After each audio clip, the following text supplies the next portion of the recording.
Hello friends. आज हम एक क्लासिकल संस्कृत ड्रामा की चर्चा करने वाले हैं, मुद्रा राक्षसम। मुद्रा राक्षसम अर्थात राक्षस की मुद्रा।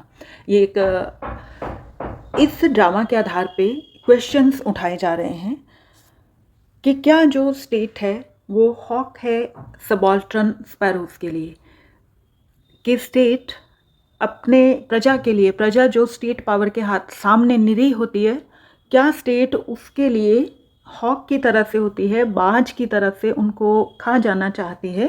और दूसरा क्वेश्चन है कि क्या पावर हमेशा करप्ट करती है। और ये जो प्रश्न मुद्रा राक्षस को पढ़ने के बाद उठाए गए हैं, ये फूको का जो वेस्टर्न थियरिस्ट फूको है, जिन्होंने सोशल डिस्कोर्स का सिद्धांत दिया है और जिनके सिद्धांत के आधार पे न्यू हिस्टोरिसिज्म का सिद्धांत है, उस आधार पे ये क्वेश्चन उठाए गए हैं। और इन क्वेश्चंस को जन्म देने वाला जो प्लॉट है मुद्रा राक्षस का, वो पॉलिटिकल और हिस्टोरिकल प्लॉट है। ये पॉलिटिकल और हिस्टोरिकल प्लॉट उस समय की सोशल कंडीशंस को शो करता है। ये जो 7 एक्ट का कोर्ट ड्रामा है, ये उस वक्त की जो घटनाएं हैं जब नंद वंश को बिल्कुल हरा दिया गया है, ख़त्म कर दिया गया है और चंद्रगुप्त मौर्य को चाणक्य के द्वारा राजा घोषित कर दिया गया है। इस ड्रामा के मेन कैरेक्टर चाणक्य, चंद्रगुप्त, राक्षस और मल्लकेतु हैं। अब चंद्रगुप्त को नंद के विनाश के बाद चाणक्य के द्वारा सीट पे तो बिठा दिया गया है, लेकिन अभी भी जो डिफीटेड रूलर्स की जो साथी हैं, वो अभी भी अपनी फोर्सेस को रीऑर्गेनाइज करने की कोशिश कर रहे हैं, न्यू मिलिट्री अलायंसेस कर रहे हैं। और इनमें सबसे आगे है जो नंद का मोस्ट एबल मिनिस्टर था, राक्षस। वो डिफेंसिव वॉर का भी लीडर है। और चाणक्य जो है वो पूरी तरह से राक्षस की लॉयल्टी चाहता है। वो चाहता है कि जो चंद्रगुप्त मौर्य का महामंत्री बने, क्योंकि वो इसकी योग्यता में विश्वास रखता है। तो एक घटना के अंदर कि राक्षस की जो रिंग है वो उसकी पत्नी द्वारा बाय चांस खो जाती है और चाणक्य का जासूस को मिल जाती है। वो उसको ला के दे देता है और चाणक्य किस तरह अपनी बुद्धि के द्वारा उस रिंग का यूज़ करके, वो जो सिग्नेट रिंग है, जो स्टेट की सील भी है, उसको यूज़ करके, स्पाइंग करके किस तरह वो एनिमी कैंप को डिसइंटीग्रेट कर देते हैं। ये प्लॉट है, ये पर्टिकुलर हिस्टोरिकल घटना इसके अंदर है। लेकिन और चर्चा करने से पहले हम इसके ऑथर विशाख दत्त की रचना कर लेते हैं, चर्चा कर लेते हैं। विशाख दत्त जो यहाँ पे ऑब्जर्वर है, इंटरप्रेटर है और फूको के सिद्धांत के अनुसार वही डिस्कोर्स का राइटर भी है। अब प्रीफेस में विशाख दत्त कहते हैं कि वो महाराजा बटेश्वर के ग्रैंडसन हैं और महाराजा भास्कर दत्त के बेटे हैं।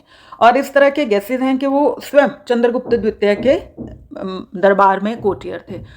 अब हम ये जानते हैं कि जो हिस्ट्री है वो कभी भी सब्जेक्टिव नहीं होती, कभी भी ऑब्जेक्टिव नहीं होती, हमेशा सब्जेक्टिव होती है। विनर लोग हैं जो वही हिस्ट्री लिखते हैं। अब विशाख दत्त जो एक प्रिंसली फैमिली से आ रहे हैं, वो एक ऑब्जर्वर हैं, वो एक इंटरप्रेटर हैं और उन्होंने ये जो डिस्कोर्स रचा है स्टेट की तरफ से, स्टेट अथॉरिटी का, कि जो स्टेट है वो किस तरह से जो अमात्य राक्षस है, जो दूसरे लोग हैं जो इस वक्त सत्ता में नहीं हैं, और किस तरह से उनको घेर के, उनकी घेराबंदी करके, किस तरह उनको मजबूर करके जो स्टेट है अपने कदमों में झुका लेती है।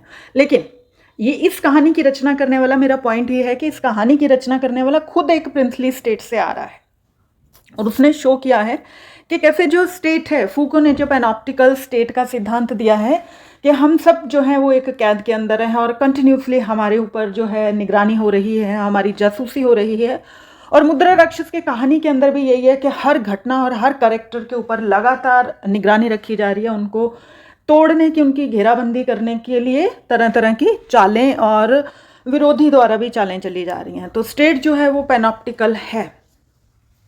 अब स्टेट अगर हम देखें कि ऑल पावरफुल होती है और किस तरह हमारी कंटिन्यूसली वो हम पे निगाह रखे हुए होती है, यहाँ पे जो चाणक्य है वो पावर ऑफ स्टेट है और उसको जो ब्रिलियंट और ब्रेव राक्षस है उसको अपने कैंप में लाना है और वो इस गोल की प्राप्ति के लिए कुछ भी कर सकता है। स्टेट अथॉरिटी के रूप में चाणक्य, लेटर्स पे गलत साइन होते हैं, इनोसेंट पीपल को जेल होती है, उनको मरवा दिया जाता है, लोगों को देश निकाला दिया जाता है, विष कन्या का यूज़ होता है, जासूसों का यूज़ होता है।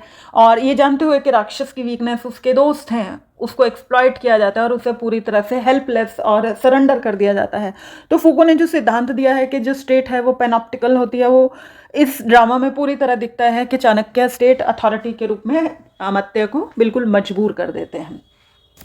अब अगर हम न्यू हिस्टोरिसिज्म के अगले सिद्धांत पे आए कि इसके लिए जिम्मेदार होते हैं कोटेक्स्ट और कॉन्टेक्स्ट, कि जब आप हिस्ट्री पढ़ते हैं उसके साथ हिस्ट्री की बैकग्राउंड में भी कुछ किताबें, साहित्य जो है वो सिर्फ हिस्ट्री को प्रेजेंट नहीं कर रहा होता, हिस्ट्री पहले होती है, साहित्य बाद में आता है।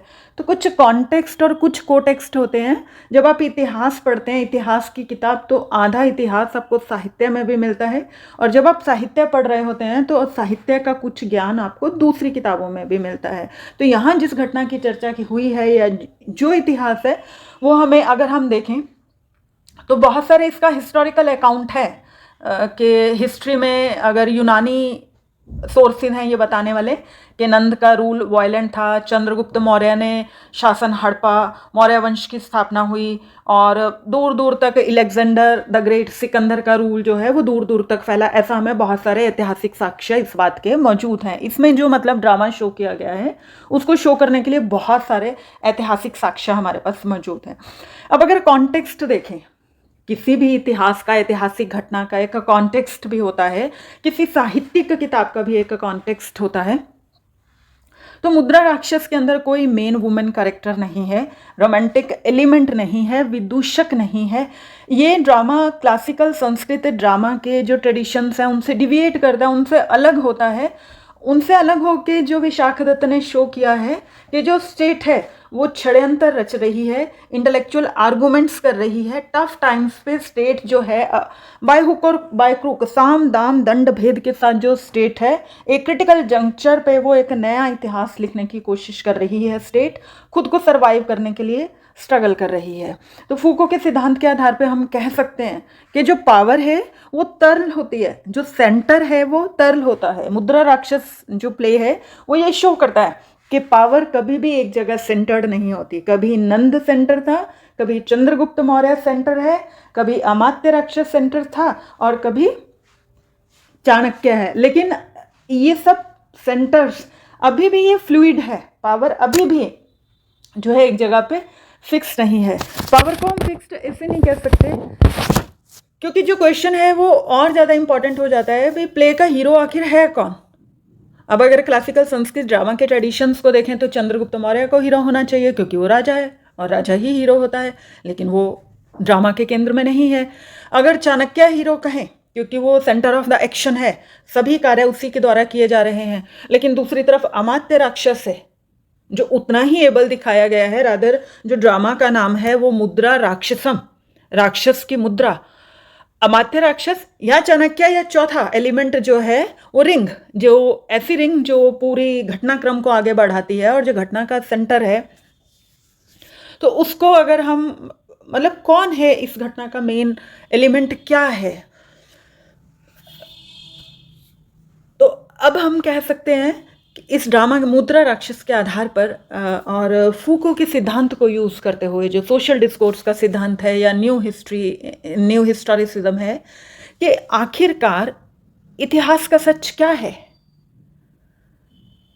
ड्रामा का सच कहाँ है, इतिहास का सच कहाँ है, और क्या वास्तविक सच है वो किताबों में मिलता है, ड्रामा में मिलता है, या इसके बाहर कहीं है, या सच कहीं होता ही नहीं। ये हमेशा एक सब्जेक्टिव आंख, देखने वाले का नज़रिया होता है, आधा सच आधी कल्पना और आधा उसका अपना परिप्रेक्ष्य। तो मुद्रा राक्षस जो क्वेश्चन उठाता है कि पावर का सेंटर कहाँ है, ये पावर, राइटिंग पावर किसके हाथ में है, ये ज़्यादा निश्चित करता है। Thank you. Maybe we will have the answers of these questions. We will research more in this topic and we'll try to find out the answers for this question. Thank you, friends. Thanks a lot.